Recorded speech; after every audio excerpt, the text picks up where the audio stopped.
Hello, ladies and gentlemen, and welcome to another episode of the 286 Project with me, Chris Akers. And on this podcast, we always talk about arts, culture, politics and sport, and anything else we can think of. Now, today's guest is an absolute pleasure to interview. I first heard of her during the last 3 years with one particular poem that just went viral. And then since then, I've watched interviews with her, and she's a artist, a poet, a writer, and an actress, I believe. Her name is Kayla Henry, and she's here with us now. Hello, Kayla. Hi. Good, good. As I say, it's an absolute pleasure to speak to you. So, as I said in my introduction, I first heard of you about this one poem that just blew up, about your feelings surrounding the whole lockdown and the whole situation there. But before we get into that, can we just tell us a little bit about yourself, who you are? Obviously, I was explaining that you're an artist. How did you get into art, and what you've been up to recently?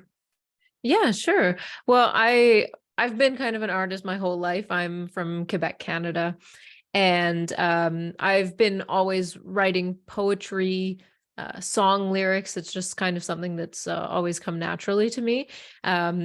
Currently, I'm continuing to write more poetry. I've got 2 self-published books under my belt. Recently published a book called Effing the System, and that came out on June 1st of this year. So I'm super excited about that. And a little bit more about me. I'm kind of a I don't like the term free spirit in a way. I'm a very open person and I like to learn. I am a self-proclaimed lover of life. And so I try to make the most of it. And poetry is a great way for me to do that. Okay, cool. In subsequent interviews, I've seen you in. You mentioned about about artists censoring themselves. Yeah. And especially in this climate where one wrong word could basically get you what they call cancelled. Yeah. What motivates you to be brave? That's a great question. I think as humans, we always have this need to create, and art is such a fuel that drives our society and just human nature in general. So I can't really stop myself from creating, as much as there's a fear surrounding being shunned by people I know, people I don't know. Art makes me feel great. Creating and writing gives me an opportunity to learn about myself as well and who I am. It's a process of self-betterment. So if I stop doing that, then I am no longer myself. So I kind of I take the risk with the reward. It's just worth it. Okay, so to just expand on that, would you say you've always had that inner artist in you, the compulsion to create something? Yes. I trained in theater when I was in primary school. I did plays, I got up on stage, I sang, and for some reason just speaking out and performing and just creating art was always something that made me feel the most like myself. So I've never really strayed away from that as I've grown up. Okay. Were there any artists growing up that inspired you? Um, I mean, my favorite poem is a poem I actually heard in a movie of Anne of Green Gables called The Lady of Shalott by Alfred Tennyson. And that was a poem that really sparked my interest in poetry. So there's that. And I don't really stick to one or a couple particular artists. I really like to delve into different fields, musicians, writers, actors. So I let the world around me inspire me as opposed to particular people. Okay. So obviously you talked about how brave you've been, because from the footage I've seen of you, not just your poetry, but interviews as well, you're basically very outspoken, you always speak your mind. But Yeah. other artists aren't doing that. Why do you, especially over the last, say, 5 to 10 years, and it seems to have ramped up over the last couple of years, why do you Mhm. think that is? Well, there's a pressure, right? Because a lot of artists are trying to make money with their craft, right? So if you start speaking your mind in a sense that might offend people, well, you're cutting off a large portion of your audience potentially, and you might get, as you said before, canceled. I think a lot of people are also, when they create art, they fear criticism. And if you're speaking your mind and you're saying something, mildly controversial, well, of course, there's criticism that's going to come with that. Yeah. And I think it's just fear as a base level reaction.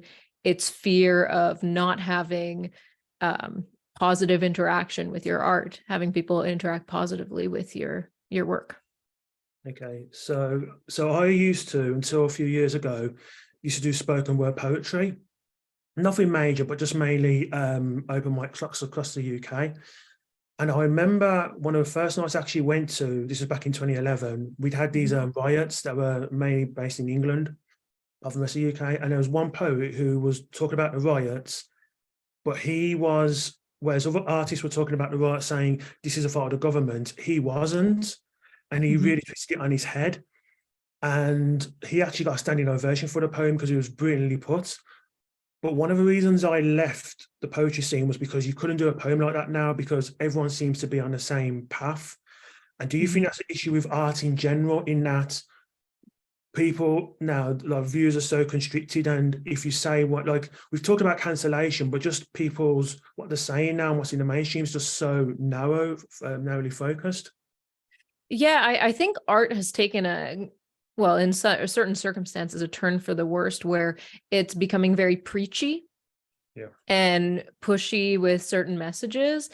And if you have any kind of original thought, people are afraid that that's not going to be well received. I don't know. I feel like that takes away from the whole point of art, is to put something out there and allow people to interact with it, allow people to have their own opinions. What I love about poetry is that it doesn't impose a conclusion. It just encourages thought. Yeah. And unfortunately, art today it's all about conclusions. You got to think this about this, and that's it. They put in the moral of the story before the credits even start coming up, before the title comes up in a movie, they've already imposed their conclusion. Yeah, so we've talked about how things are just there narrowly focused. And I just wanted to know, because I'll speak to my friends about reality. I know I've heard you speak about reality of the world. When did you, not just as an artist, but just as a person, realize, hang on a minute, some things here just aren't correct, especially during the last 3 or 4 years? Yeah, basically my entire worldview got turned on its head the last 3-4 years. Honestly, I was raised with a very kind of liberal mindset. You do what you're told, you do well in school, and you just follow the rules, and that's how you're going to have a good, easy, simple, happy life. Yeah. And then I've always been a curious person, to my detriment perhaps, but I when the whole pandemic thing started, I like to do my own research, and I'm looking at things and I'm thinking that just the numbers aren't adding up, nothing's adding up. And why? And also, why am I so scared? Because I started at the beginning of the pandemic thinking, oh my gosh, like basically we're all going to die. And then I realized I needed to sit back, relax, and figure out why I'm feeling this way. And the reason I was feeling this deep set fear was not because of the threat of a virus. It was because of the constant push of it in the media. And so that led me kind of down more rabbit holes, and I really started to view just my upbringing, thinking about the education that I received and how it tainted the way I take in information, the way I just the way I think in general. Yeah. How easy is it to tell? Because obviously you do it through poetry, but outside of that, just chatting to people. how easy is it for you to talk to people about these things? Or is it a case of, oh, we just don't want to listen, you're boring us, or we don't want to hear reality? Because it's one thing to do it through art, which is a medium where people should speak truth, speak about reality. But it's another thing doing it when you're just chatting to friends or just different people. Have you found that part of it difficult? Oh, for sure. Poetry is a lot easier Yeah. because you kind of get to hide behind your words and step back and let people do with it what they will. But for myself, what I've learned is if it's really important, I'm not going to try to convince strangers of of things like that, but the people that matter in my life, the people I really care about, well, they should know what page I'm on. And if I'm actually concerned about their well-being, well, I owe it to them and I owe it to myself to speak up on those matters. But there are certain ways to do it, because these days with the information age, I mean, we get so much information. We are just bombarded with opinions and stats left and right. Mm-hmm. And if we use that as kind of the medium of speaking to people about the truth, well, people are sick of that already.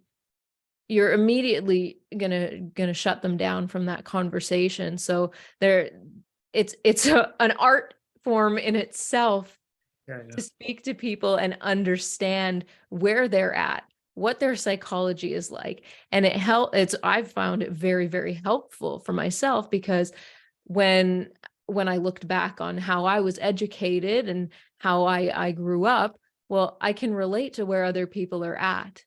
I understand that their way of thinking is very emotionally based and very authority based. So I have to take a step back and say, okay, well, what is going to get them to be on maybe the same page as me? And it's like I said, it's an art in itself. You have to be creative about it, but you also cannot fire hose people. And so you really have to start on a level that's very simple. And usually the best way to do that is starting with just basic core values before getting into, oh, well, this conspiracy that everyone's already, has this tainted view about. Well, we have to step back and say, well, first, what is the best way for two people to get onto the same page about something a very fundamental, simple topic, and then slowly branch out. And it takes a lot of time and it takes a lot of patience, but it's worth it. Yeah. So that would normally be the job of an artist. So to showcase that in a particular medium. Yeah. However, from what we've talked about in regards to how artists are acting today, do you think it's, for want of a better word, anti-art, in the sense of there's almost a submission from artists now, where they're almost doing it to get paid, whereas they can't reconcile this thing between, actually, we can make a living from this, but still be honest to ourselves? Yeah, I mean, you hit the nail on the head. That's exactly what's going on. Art has been completely tainted, and it's with this very materialistic view. Well, I'm going to create something that's going to get me attention. I'm going to create something that's going to get me money. I'm going to create something that makes people feel good. And that's it. We're not delving deeper into anything anymore. It's all very surface level. Yeah, indeed. You talked there about stats and information in one of your earlier answers. Now, a lot of people will say, well, if we give people the right information, if we give them the right stats, then they'll come over to our side, and so on and so forth. And a lot of the time that doesn't work, because in a way you're not speaking to their language. You can be very convoluted as well.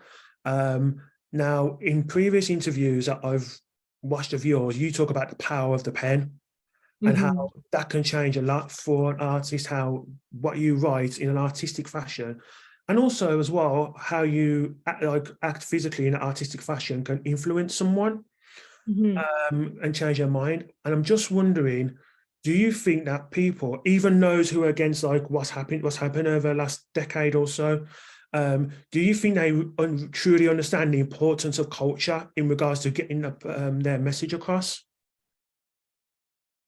I think that in many cases, people are a little bit oblivious to how society is working right now. And like you said, it's like speaking a whole different language, right? You can present facts and statistics and speak and think critically, but people are so emotionally driven these days that facts mean nothing, it seems.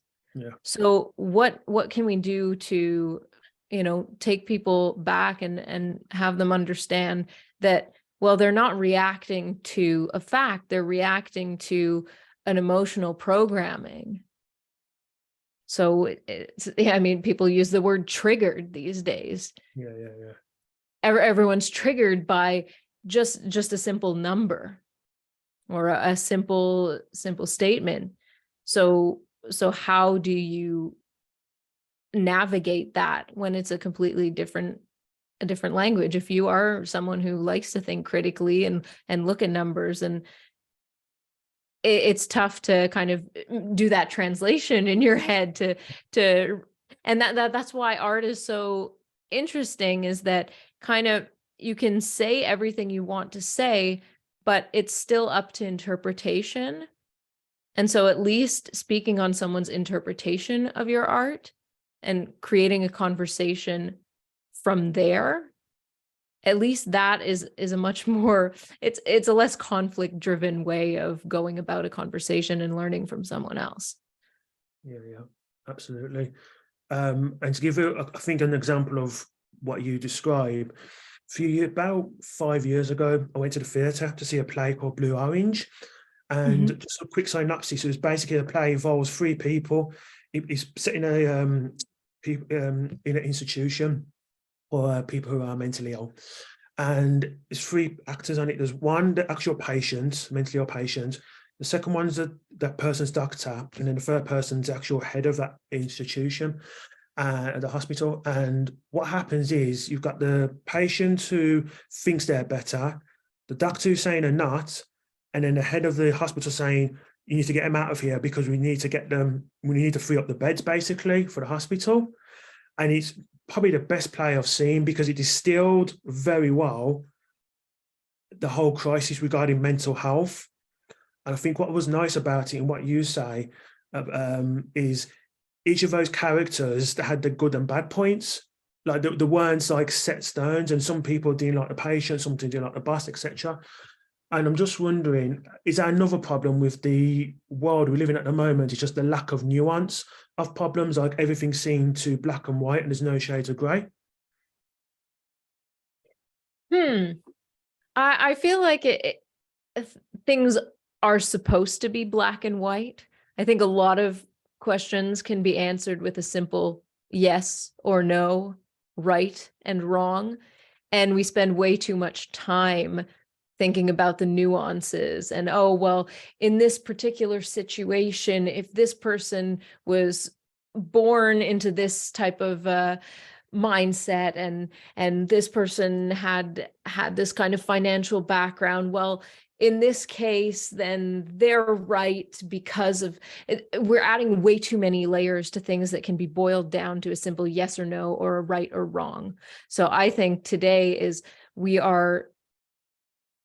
what we're doing is we're taking such simple concepts and we are blowing them out of proportion because we're trying to accommodate everyone's feelings. So I think kind of the opposite. I think things should be yes or no, right or wrong.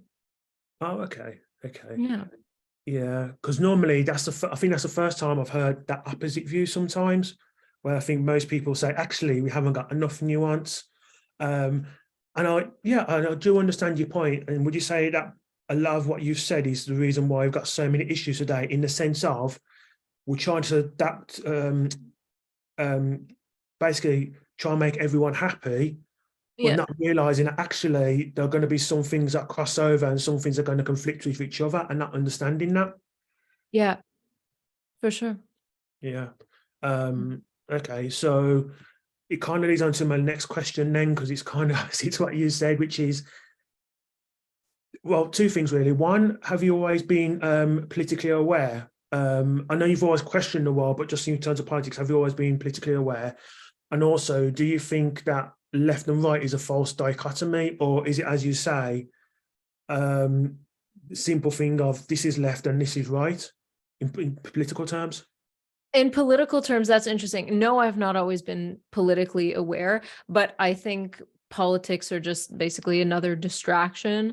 So politics are all about focusing on tiny nuances, and I think that's wrong. I think the problem with politics is, yes, you're trying to put people into two separate boxes, left Mhm. and right, and both boxes are kind of wrong, in the sense that politics aren't what should, it's not what should drive people.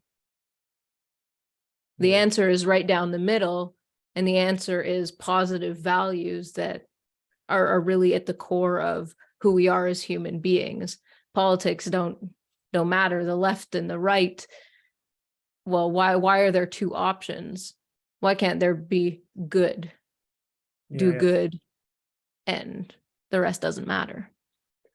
yeah. I see it sometimes in a lot of political conversations where one politician or something else might do something right, but because you're almost, and I hate this phrase, against, not on their side, you kind of agree with it, but it's with very gritted teeth.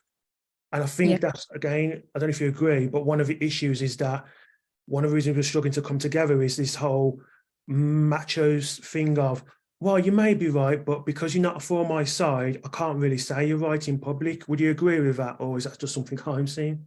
Oh yeah, for sure. I mean, people are trying to find a community, right? Mhm. So everyone wants to belong somewhere.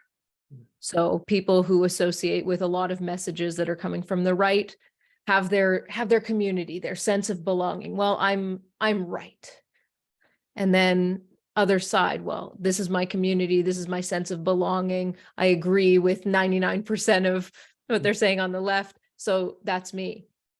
And so when you start agreeing with the other side, then it kind of shakes your whole identity, because you just identify with these particular groups, and instead of thinking for yourself, you're like, oh well, I'm left leaning because I agree with 95% of what the left is saying, or I'm right leaning because I agree with 95% of what the right is saying. But why can't we like remove those two things and say, these are my values, this is what matters, and a vote isn't going to change that?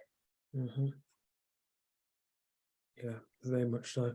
So going back to the art side of things, Mhm. there seems to be a few people, not just in terms of, yeah, a few people within the art world who are basically making the loudest noise and in a sense ruining it for everyone, so to speak. Mhm. Um, but one of the things, and I've seen this with comedy, where you used to get some racist comics in the comedians in the UK, especially in the 1970s. And the way that they phased out was basically through the audience, because slowly the audience wouldn't was horrified at these jokes, so they would stop coming to their gigs, and then these comedians would start fading away and wouldn't be in the public eye as much. And I'm just wondering, do you think that one of the issues with art in general, and especially art where you're on a stage and you have an audience, is that we don't trust the audience anymore? They have artists who are speaking to the audience and not letting the audience decide for themselves what they like. Oh yeah, I mean, we're basically treating our audiences like idiots. Yeah. That's just that's what it is, and it goes the same as we were speaking about before. Is, well, you're leading with a conclusion rather than leading with, I'm just doing some art, and enjoy and feel what you want to feel and interpret how you want to interpret. But as soon as you start imposing a conclusion, then things get pretty rocky, that people kind of disconnect, whether, no matter what your viewpoint on the issues of the world are. I think we're all kind of sick and tired of people saying, well, this is how it is, this is my message, that's it. Yeah, it seems to be very, I don't know if you agree, very top down now. Mhm. Whereas before, I think art used to be a bit more bottom up. So you'd react to the actual audience reaction. Which, speaking of reaction, as I said at the beginning, I first heard of you through this poem that you that went viral. Mhm. But you said you've got a new book out. Yeah. So can you just explain the themes of that book at all? And would you mind reading a couple of poems from it as well? Yeah, sure. I can. So I have, the book is called Effing the System. Yeah. And it's really, so this is the second self-published book I've done. And my aim for this book was to take people from a pessimistic mindset of society sucks, the world is out to get me, and starting to shift perspectives and realize that meaning comes from within, and finding values to drive you. So there's a very specific progression about, okay, well, the book starts with, here are issues that I see in society. Here's how the media is manipulating these issues. Then as the book slowly progresses, well, I talk about perspective. Well, how do you shift your perspective? Because there are so many things that are out of our control. And if we get stuck worrying about and using those things as excuses to stop us from making progress in our own lives, well, where are we going to go? So there's a whole chapter about time and what it means and what you can do with your time. And finally, in the end, like the whole point of the book is to say, well, yes, the world is harsh and there's a lot of conflict and there are a lot of distractions. But what can you do to give yourself a beautiful life? And what can you do to make the best of your time on earth? And what can you do to improve yourself as a person? Because I think what's holding us back as a society is everyone's focused on changing everyone else's minds, on associating with particular groups and having an identity that's based on something that someone else created, and just realizing that none of that stuff matters. That's all just noise. Step back and be the best version of yourself. That is the best gift you can give to society. Yeah. Just quickly, before you read a couple of poems, you talked about pessimism there. And obviously we've talked about a lot of what's happened in the world. I'm an ideas person. So if something is going wrong, then I'll fix it somehow, whichever way that may be. Do you think, even amongst people who you may agree with, that there is too much pessimism, where they'll switch on the news or they'll switch on social media and think, oh God, this is happening again today, and just get fed with this constant bombardment? And there's either no outlet for ideas or no outlet where they can just shut off and from the world from time to time. Yeah, of course. I mean, it's all well and good to stay informed, but if that's all you're consuming, you have no time to make any progress. And then if we think about social media, well, what are we doing on social media? We're just sitting in our echo chambers and interacting with the people we agree with, and it makes us feel good because someone says we're right, or I totally agree with you. Someone likes our post because they agree. So all we do is continue feeding these echo chambers. That's that's not progress, right? And then if it's all based on doom and gloom, well, you are what you eat, right? So if you're constantly eating doom and gloom, feeding yourself with that, well, that's how you're going to be. That's how you're going to come across to other people, and it's how you're going to live your life, that the world's out to get me and there's nothing I can do about it. And you just sit around and continue fueling that pessimism. Yeah, indeed. I think pessimism has become, for a lot of people, like a comfort blanket, which they don't really want to get out of. They Yeah. say they do, but they don't. It's this constant feeling. But it's interesting, and I'm going to go to something deeper in a minute. But you Mhm. talked about you said this is your second self-published book, and I bought your first book, which I thought was brilliant, by the way, very, very good. Mhm. Um, but I was wondering, this is second one. Why did you do? Well, first of all, did you try and send the poems to major publishers? If so, what was their response? And if not, why did you decide to self-publish? So the first time I self-published, it's because, well, the poem you're speaking about that went viral, Parrhesia, that came out, and there was kind of an influx of well, people wanted to have physical copies of my work.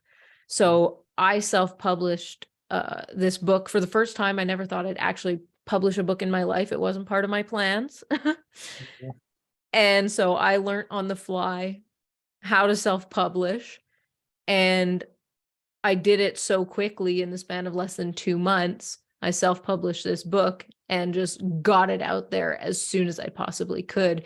And the problem, well, the reason I did that as opposed to going through a publisher for the first time around was I didn't have time. I yeah, didn't yeah, have the time to look for a publisher, get accepted, get rejected. I wanted to do it that way. And then for this new book, Effing the System, I just I enjoyed the process of self-publishing. I enjoyed the control I had over self-publishing. So as much as I wasn't on a time crunch, yeah, I got to kind of sit back and relax and take my time and do it my way. Especially if we're talking about censorship and stuff, I knew I would probably get a lot of rejection. And I thought, well, I'm going to write the book the way I want to write it, because a lot of publishers as well, they have their editing team or their editors that might kind of take away meaning from my book. yeah, So I decided I'm just gonna skip all that yeah, yeah, and yeah. self-publish again and make a couple less mistakes as I did the first time. Yeah, I completely understand that completely. As well as writing the poetry, have you actually managed to go out and do spoken word gigs with it, or has that been with the subject matter being a non-starter? So I have not done any live uh in-person readings of my poetry. I would really like to. I just haven't, honestly, I just haven't taken the time to figure out where to do that. But I do post readings of my poetry on YouTube as spoken word, which I find fun because it really gives people the understanding and of the inflections and the intonation and the emotion behind my poems. So it kind of connects my audience and my readers to the poems a little better perhaps than if it was just read. Yeah. Yeah, I mean, this is just my opinion from someone who did it a few years, like over 10 years ago, who was very nervous when doing it. The first time I went on stage to do open mic, I had my poem and it was on A4 and I was literally shaking like this. And I imagine, but I was suffering a lot mentally, various things as well. I imagine with someone like yourself, who's also done other styles of art, like especially being an actress and being on stage and or being in front of a camera, you'd find you'll be a lot more comfortable doing that. And especially you've had already a lot of exposure as well. So it's just a bit of advice from me. I'll at least try and do it, see how you get on, because you've obviously got an audience for your work. Yeah. So I would say just go ahead and do it. I don't know what the spoken word scene is like in Quebec or even Canada in general, but again, there must be some sort of audience there. So I'll say just go and do it and then see what happens. Yeah, honestly, I would love to do that. Even if I find a specific place that's maybe, let's say, a little more woke or something like that.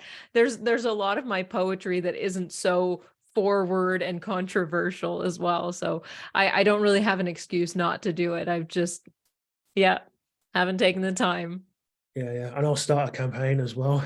Yeah. This interview as well. No, because I just think that with people like yourself and people with others, I just like pushing. I'm not a talent spotter, but I just like pushing people to say, actually, why don't you try this, that, and the other?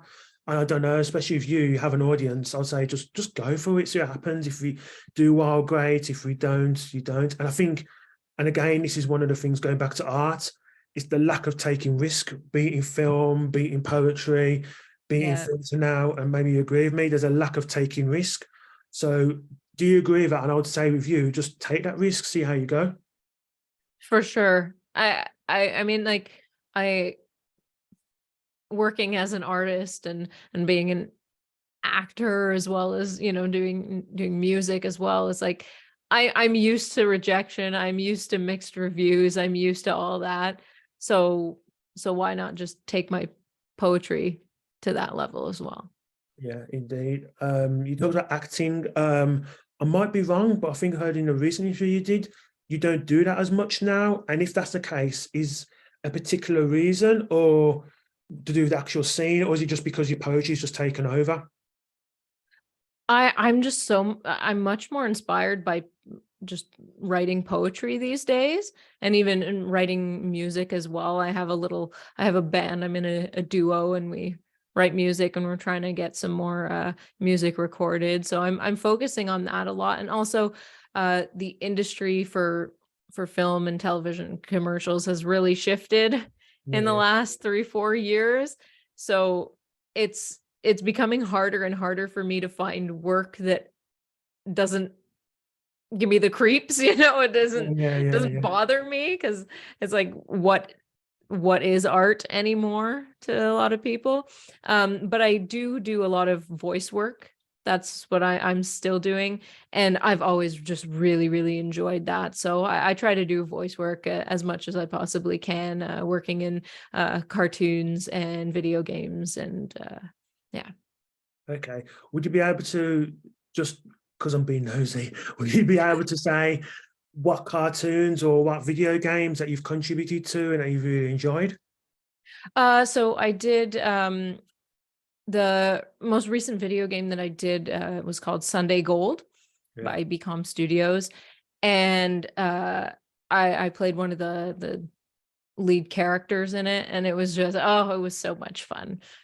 It's like, for me, acting has become more of a playtime Yeah. rather than like something that that drives me, like, value wise. You know, it doesn't, it's just something it's acting is where I can just let loose and Yeah. do whatever. So and create characters. So that's kind of, acting is my playtime now, and I'm not trying to put too much like put too much pressure on myself to be the best top actor ever. You know, I don't I'm not focusing on making that who I am.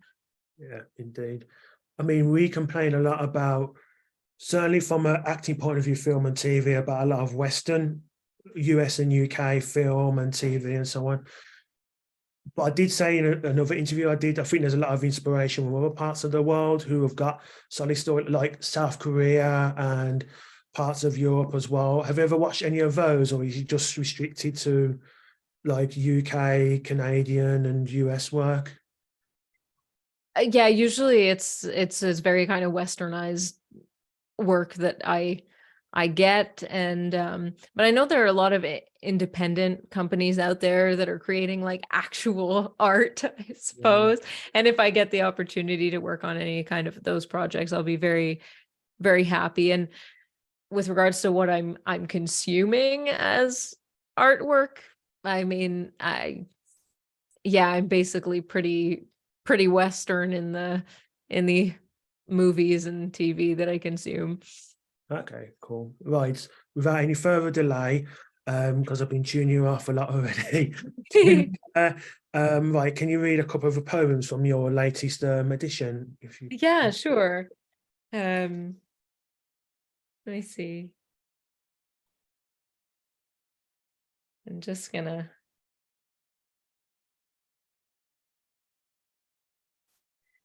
So one of my poems in the chapter called Perspective Mhm. is called Illuminated, and it goes, though the outer world may seem immovable at times, perspective grants power to those who remain undefined, by wavering anomalies. Yes, perspective clarifies what lies beyond the rubble and flashing neon signs.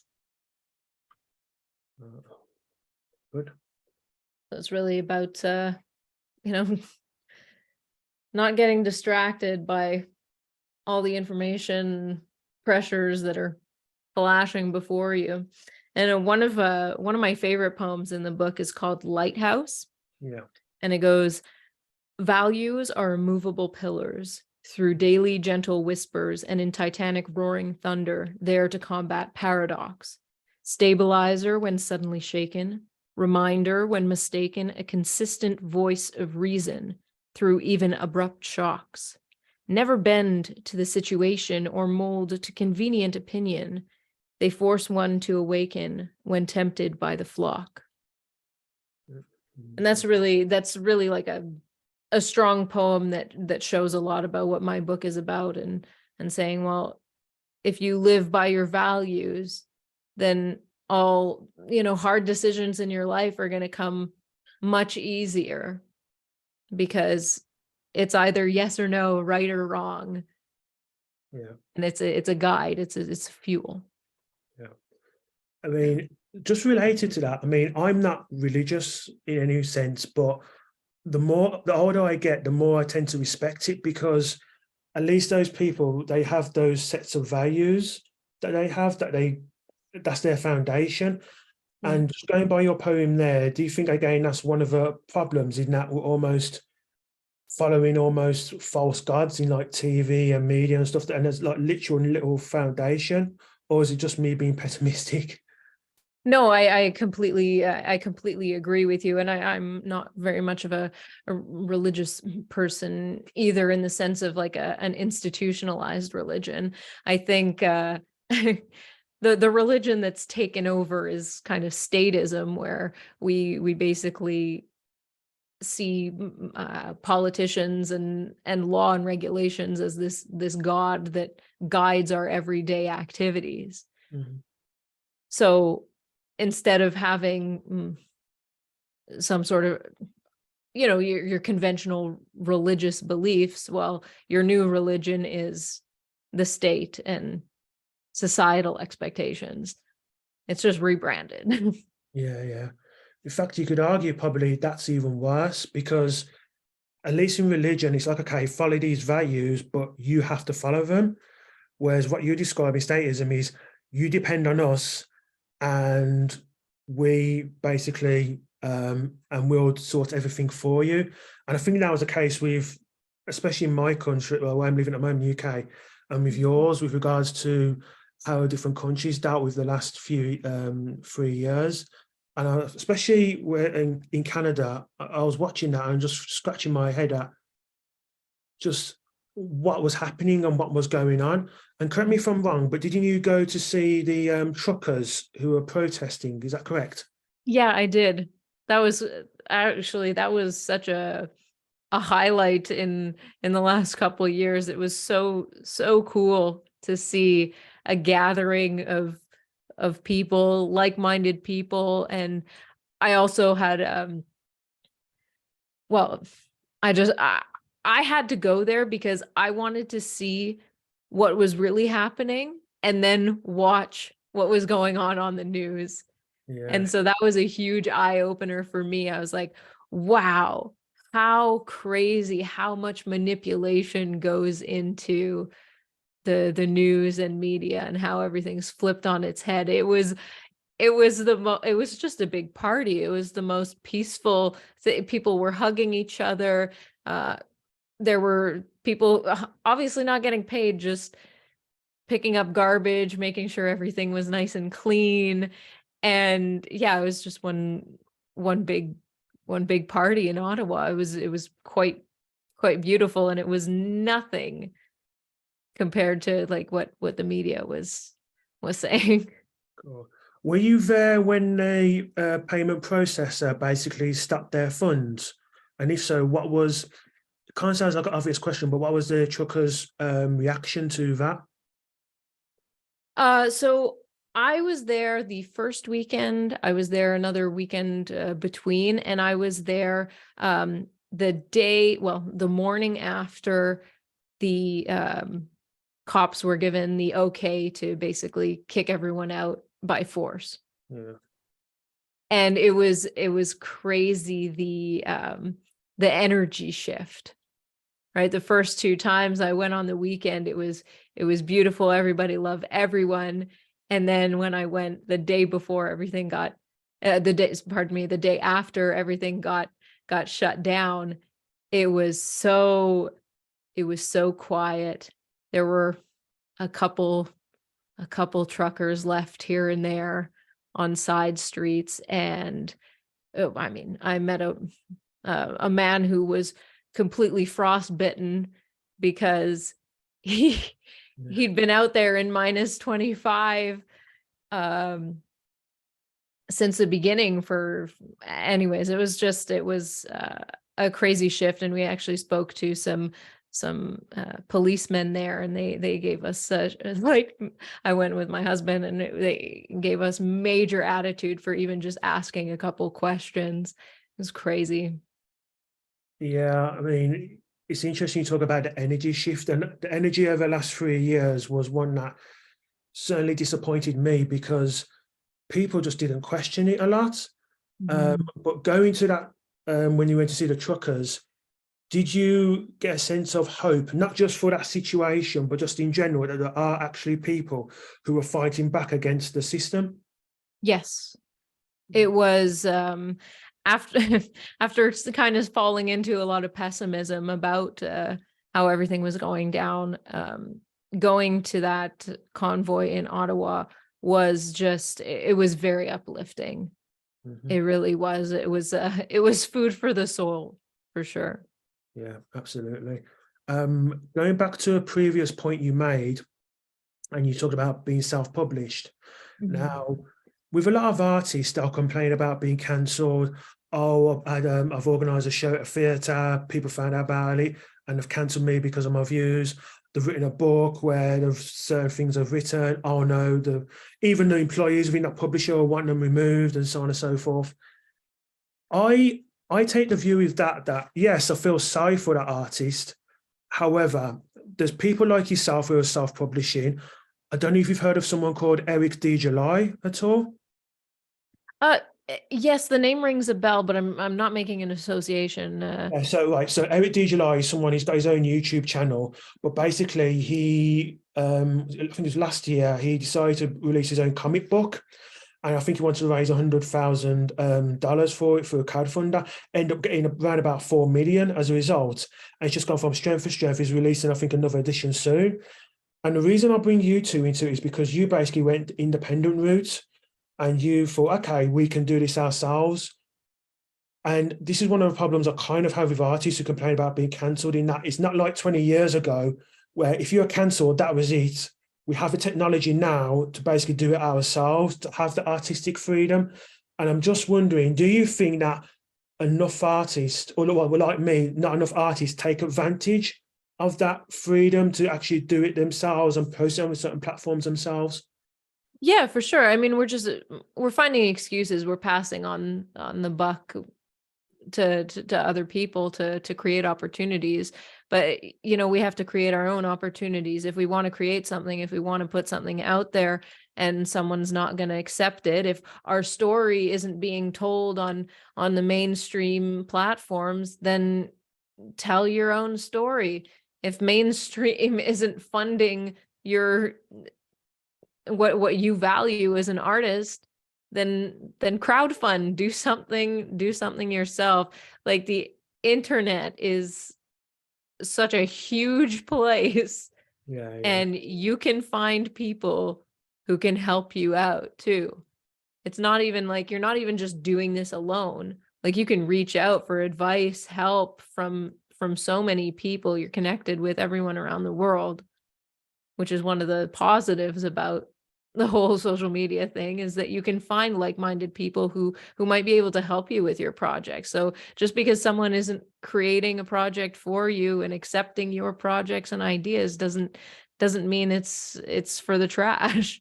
Yeah, indeed. And that actually just leads me on another question, which is, when I started this podcast, when it comes to technology, I'm very technologically illiterate. I'm useless. If I could get away with it, I would still use an abacus to work out maths. That's how I am. But one of the things that was very useful is I go to YouTube creators, podcast creators who had subscribers in the tens of thousands and are very friendly, especially if they're like talking similar themes to you and whatnot.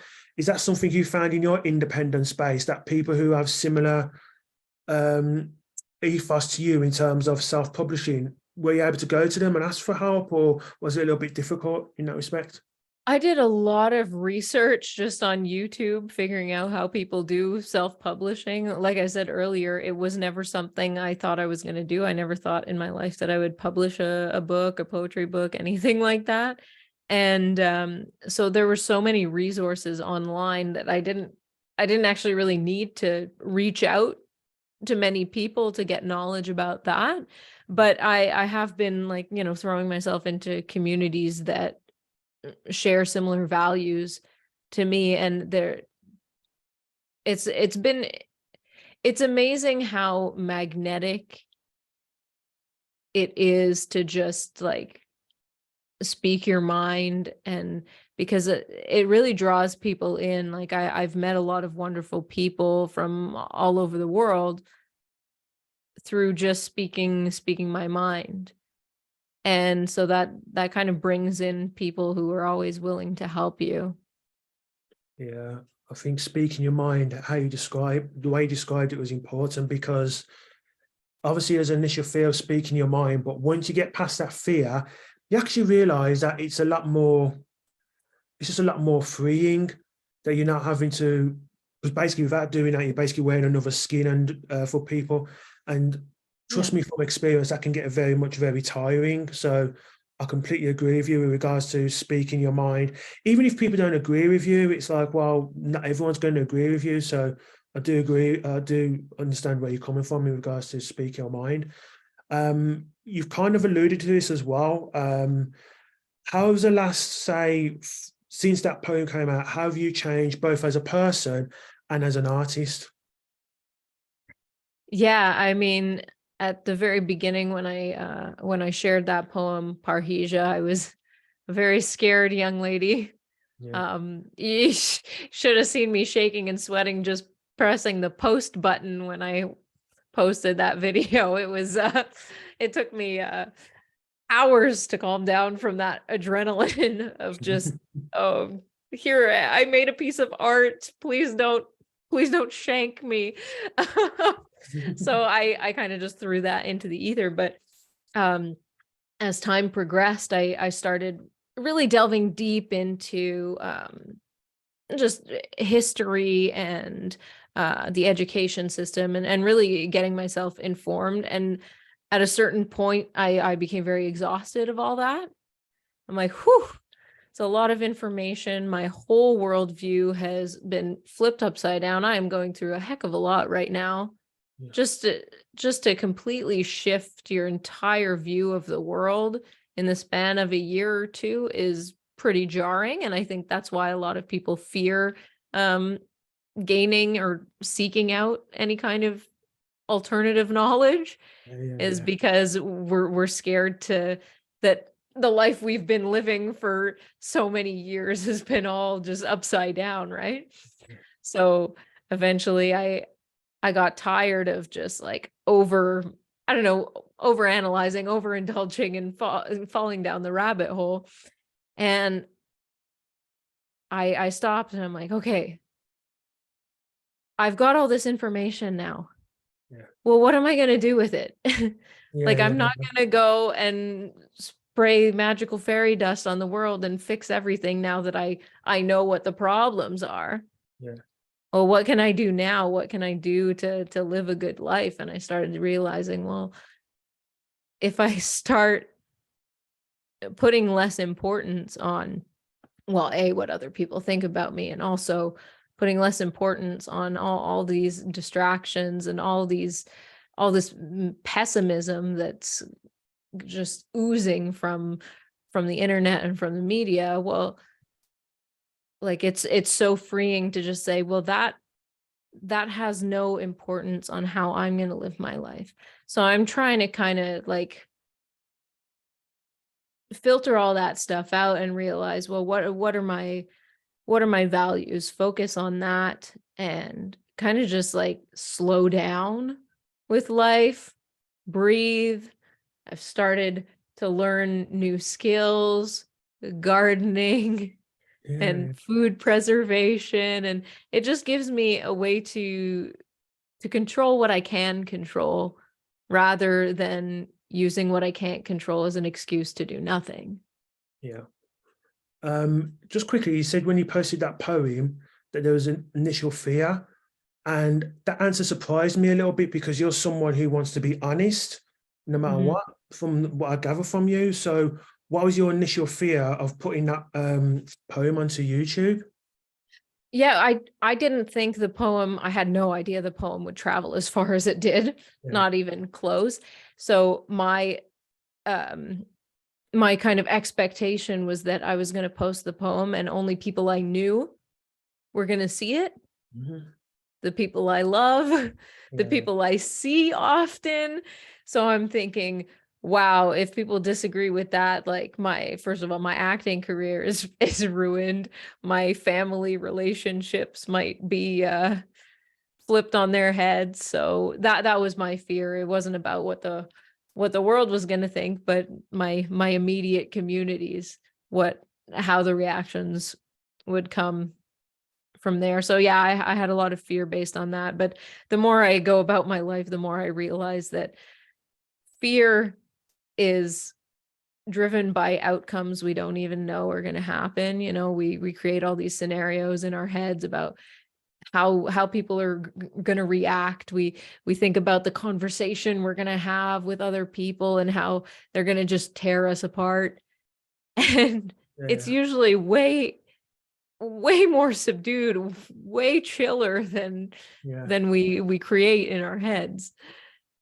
yeah. As someone who's come through that similar journey myself, of I was always outspoken in certain situations, but in others I'm not. Whereas now I'm just outspoken regardless.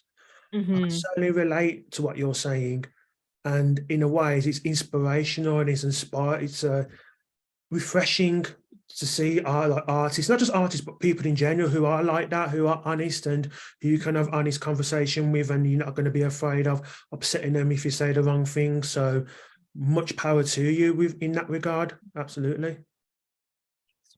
Cool. So, but it's been an absolute pleasure talking to you. We're kind of near the end of the interview now.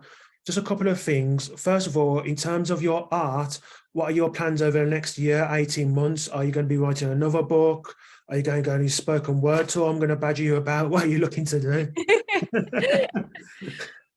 Well, I'm actually going to be a mother in at the beginning of September. Oh, So that's going to take up, congratulations. thank you very much. Congratulations. That's all part of my whole theory of slowing down and living a peaceful life. But so yeah, that's going to take up a lot of my time, but I can't help but write poetry. So usually what happens is I write a bunch of poetry and eventually I look at it and I'm like, well, that's enough for a book. And that's Yeah, what happened with effing the system. So I'm just going to keep writing. I'd love to write more poetry along the lines of having a healthy home and more stuff about living by your values and slowing down in life. So a lot of my poetry right now is kind of reflecting that. So yeah, we'll see. cool. Where can people see your work? So the easiest way to find all my work, all my links to my socials, my books is going to kaylahenryonline.com. Okay, That's cool. got everything.